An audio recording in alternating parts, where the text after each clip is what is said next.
I remember I was telling one of my friends once that if I ever have children, one of the first things I'm going to try to teach them is attention to detail.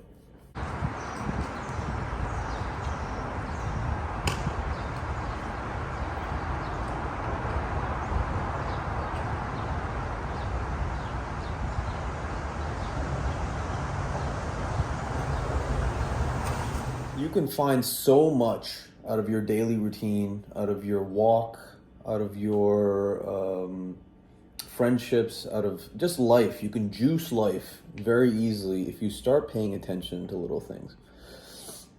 Um, my father passed away when I was fairly young, and it triggered a lot of thought about life and a lot of thought about existential crises, this and that, philosophy in general.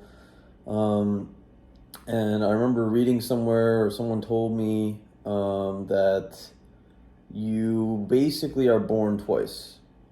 The first time you're born, you're kind of in this blissful state, and the second time you're born, you realize you're basically alive. Um, if you have had the chance to experience that in your life, you know that the way that a lot of people are looking at things is not necessarily being grateful for what they have.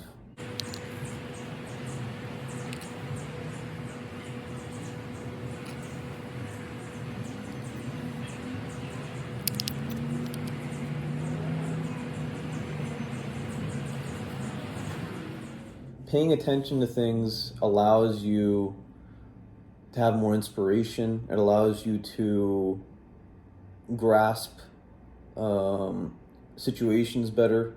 It allows you to grasp how things are connected better. Um, Paying attention to detail is a muscle that you must train.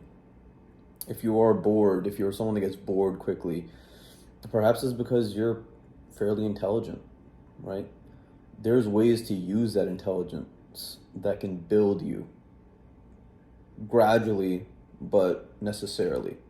And I think the first step is detail, caring about. Like, for instance, have you ever driven down the street and you're listening to this song and you see this person that's like moving to the cadence of the music that you're listening to?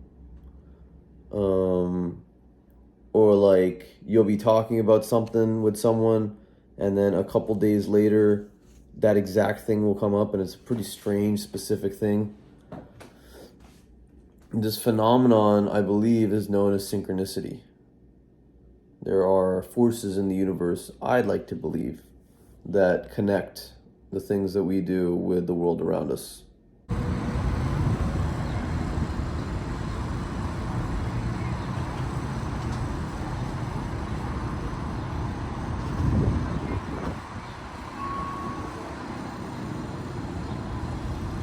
Subconsciously, metaphysically. Um, and I think the more we pay attention to detail, the more we realize how connected everything really is. You know, how influenced we are by the world around us, and how influenced the world around us is by us. There's this philosophical concept that our perception is the world.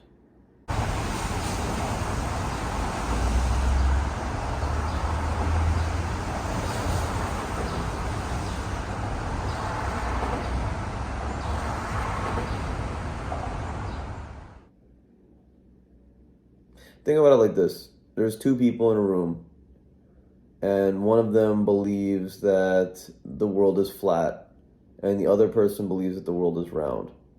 Those two people will necessarily disagree on some other fundamental things in their life. The world being flat and the world being round isn't just one standalone fact, right? It is a philosophy at which they will look at things. Food for thought.